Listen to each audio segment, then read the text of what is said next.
안녕하세요. 미얀마에 계신 한인분들이 가장 많이 찾으시는 정보 공유 사이트죠. 에드쇼파로에 올라온 소식들을 중심으로 미얀마의 오늘을 깊이 들여다보는 시간입니다.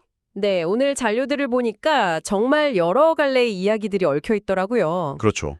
국제적인 압박을 받는 군부가 벌이는 대규모 사이버 범죄 소탕 작전, 그 이면도 있고요. 또 어떻게든 정권의 정당성을 확보하려는 총선 준비 움직임, 네. 그리고 그 속에서 살아가는 시민들의 아주 현실적인 경제 문제까지 이 조각들을 좀 맞춰보면서 미얀마의 현재라는 큰 그림을 입체적으로 그려보는 게 오늘의 목표입니다. 좋습니다. 그럼 그 첫 번째 조각부터 맞춰보죠. 가장 먼저 눈에 띄는 건 정말 뭐랄까 영화 같은 스케일의 소식인데요. 아, 그 KK파크 말씀이시죠? 네, 맞아요. 꺼인주 미야와디 타운십에 있는 그 거대한 온라인 사기 단지 KK파크를 군부가 대대적으로 단속했다는 소식이에요. 맞아요. 군부 발표만 보면 거의 뭐 전쟁 수준이죠. 건물 148개 동을 철거하고 불법 체류하던 외국인 10,000명을 적발했다. 10,000명이요? 네.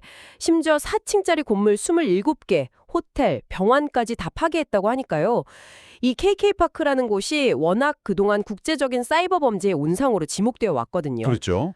그래서 다들 드디어 군부가 칼을 빼들었구나 싶었죠. 그런데 이게 단순히 미얀마 한 곳에서만 벌어진 일이 아니라는 점이 더 흥미롭더라고요. 네네. 비슷한 시기에 태국에서는 온라인 카지노의 왕이라고 불리던 중국인 셔즈장을 중국으로 송환하기로 결정했잖아요. 맞습니다. 이 사람도 KK파크랑 가까운 슈에꼬꼬 지역을 기반으로 활동했고요. 이게 마치 미얀마 태국 국경지대 전체의 범죄 네트워크를 향한 동시다발적인 압박처럼 보여요. 정확한 지적이에요. 거대한 그림이 있는 거죠. 중국이 자국민을 상대로 한 온라인 사기에 대해 굉장히 강경하게 나오면서 미얀마 군부를 압박하고 태국도 협조하는 모양새거든요. 아, 그렇군요. 그런데 바로 여기서 아주 재미있는 반전이 나옵니다. 반전이요? 군부가 이렇게 대대적으로 홍보까지 했는데 다른 이야기가 있다는 건가요? 네, 프랑스 통신사 AFP가 이를 냈어요. 위성 사진을 분석해봤더니 위성사진으로요? 네, 군부가 철거했다고 발표한 KK파크 건물의 약 4분의 3이 멀쩡하게 그대로 서 있었다는 거예요. 잠깐만요. 그럼 그 대대적인 철거 작전이라는 게 전부 거짓말이었다는 건가요? 전부라고 하긴 좀 그렇지만 핵심은 그대로 뒀다는 거죠. 아니, 148개 동을 철거했다는 발표는 대체 뭐죠? 위성으로 다 들여다볼 수 있는 세상인데 누구를 속이려고 이런 일을 벌인 걸까요? 바로 그 지점이 핵심이에요. 이걸 두고 철거쇼라는 분석이 나오는 이유죠. 철거쇼요? 네, 이 쇼의 관객이 위성사진을 보는 미국이나 서방 세계는 아닐 거라는 거예요. 진짜 관객은 아마도 중국일 가능성이 높습니다. 아, 중국이요? 그렇죠. 중국에게는 우리가 이렇게 열심히 단속하고 있다는 신용을 보여주면서 동시에 이 범죄단지 운영으로 막대한 이익을 얻는 지역 내 소수민족 무장단체, 특히 그 민주카렘 불교군, DKBA 같은 세력의 심기는 건드리지 않으려는 거죠. 와, 아주 아슬아슬한 줄타기 외교를 하고 있는 셈이에요. 정말 복잡하네요. 겉으로는 범죄와의 전쟁인데 속을 들여다보니 중국과 지역 군벌 사이에서 벌이는 정치적인 쇼라니. 그런데 이 와중에 군부가 구출한 인원 중에 한국인 1명이 포함되었다는 소식은 이게 정말 남의 나라 얘기가 아니구나 싶더라고요. 맞습니다. 그래서 미국도 더는 지켜만 보지 않겠다고 나선 거고요. 미국이요? 네. 미국 재무부가 바로 그 민주카렌 불교군 DKBA와 지도부를 전격 제재했어요. 이들이 미국 시민들을 상대로 무려 10억 달러. 10억 달러요? 네. 우리 돈으로 13조 원이 넘는 규모의 온라인 사기를 벌인 배후라고 지목한 거죠. 심지어 온라인 사기단 태스크포스까지 만들어서 동남아시아 전체를 압박하고 있습니다. 상황이 정말 급박하게 돌아가네요.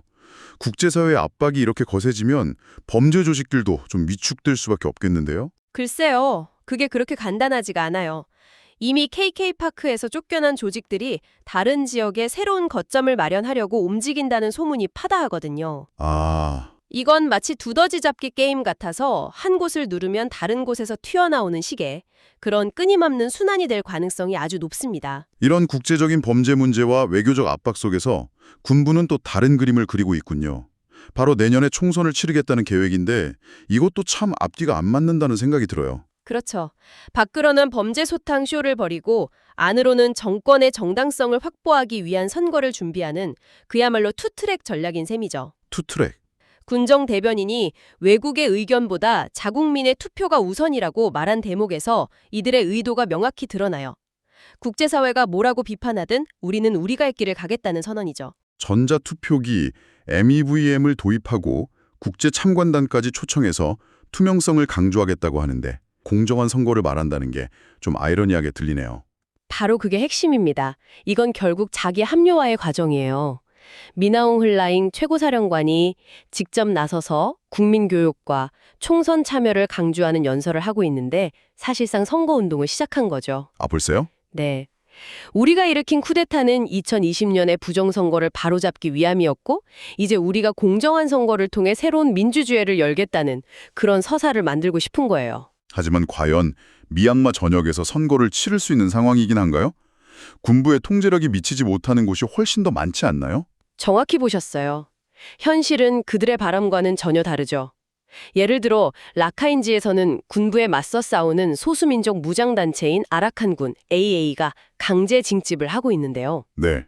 여기서 부패 논란이 터져나왔어요.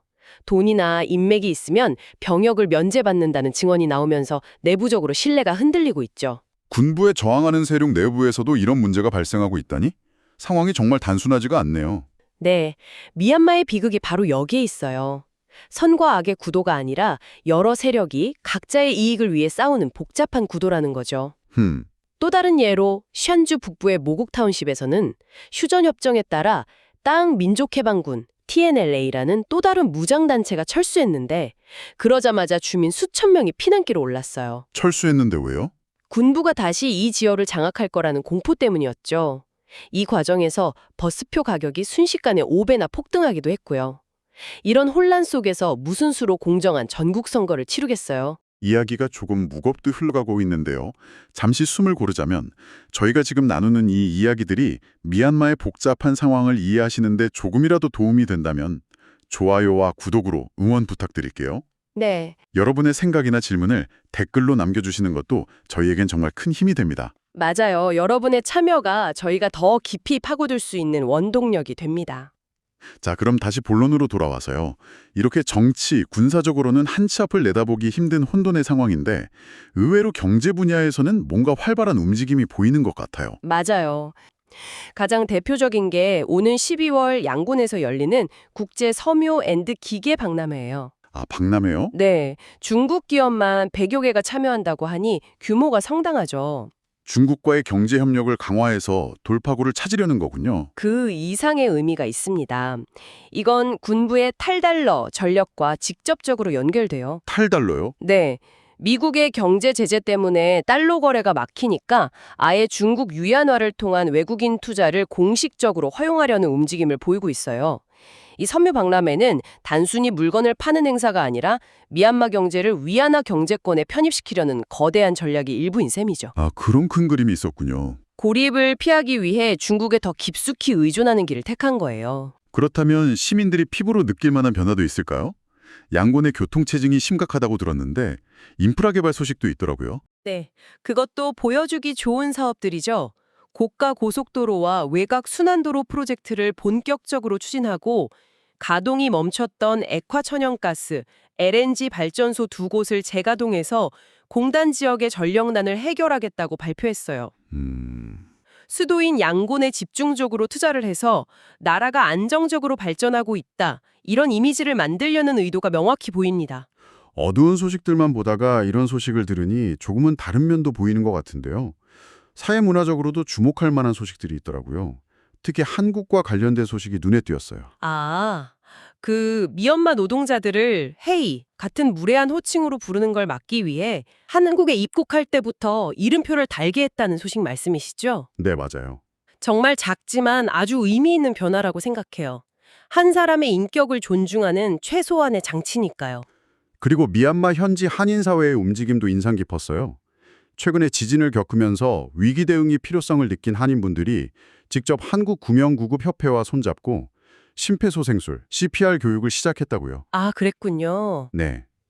국가 시스템이 제대로 작동하지 않는 곳에서 공동체 스스로 안전망을 만들려는 노력이 돋보이는 부분이에요. 하지만 우리가 이런 긍정적인 소식의 이면에 있는 더 큰 현실을 놓쳐서는 안 돼요. 더 큰 현실이라면요? 이 모든 희망적인 움직임에도 불구하고 유엔은 최근 미얀마를 세계 최고 수준의 기아 위험 지역으로 지정했습니다. 기아 위험 지역이요?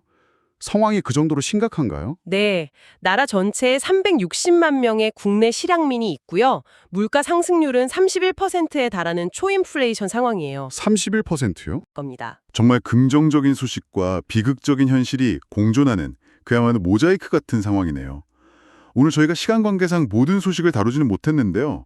더 자세한 내용이 궁금하신 분들은 아래 설명란에 있는 에드쇼파를 링크를 통해 직접 확인하실 수 있습니다. 네, 꼭 한번 살펴보시길 권합니다. 현장의 생생한 목소리들이 더 많이 담겨 있으니까요. 오늘 에드쇼파르의 소식들을 통해 미얀마의 현재를 정말 다각도로 살펴본 것 같습니다. 사이버 범죄라는 그림자 경제를 단속하는 척하면서 국제사회의 눈치를 보는 군부. 네. 그 와중에도 선거를 통해 어떻게든 정통성을 얻으려는 필사적인 모습. 그리고 그 안에서 절망과 희망을 동시에 붙들고 살아가는 사람들의 이야기까지. 정말 한마디로 정의하기 어려운 복잡한 그림이네요. 맞습니다. 이 복잡한 그림의 방점을 찍는 마지막 소식이 하나 있어요. 어떤 거죠? 바로 군부가 인터넷 가짜뉴스 및 정치적 공격 대응위원회라는 조직을 만들었다는 소식입니다. 이름만 들어서는 가짜뉴스를 잡는 조는 기구 같은데요. 평화적으로는 그렇죠. 하지만 이 위원회가 가진 권한을 보면 이야기가 달라져요. 허위 정보를 유포했다고 판단되면 그 사람의 전화번호를 폐쇄하고 은행 계좌까지 동결할 수 있는 막강한 권한을 가집니다. 전화번호 폐쇄에 은행 계좌 동결까지요? 그건 사실상 한 사람의 사회적 생명을 끊어버릴 수 있는 수준의 권한인데요. 바로 그겁니다. 과연 허위 정보 차단과 표현의 자유 억압, 그 경계는 어디에 있는 걸까요?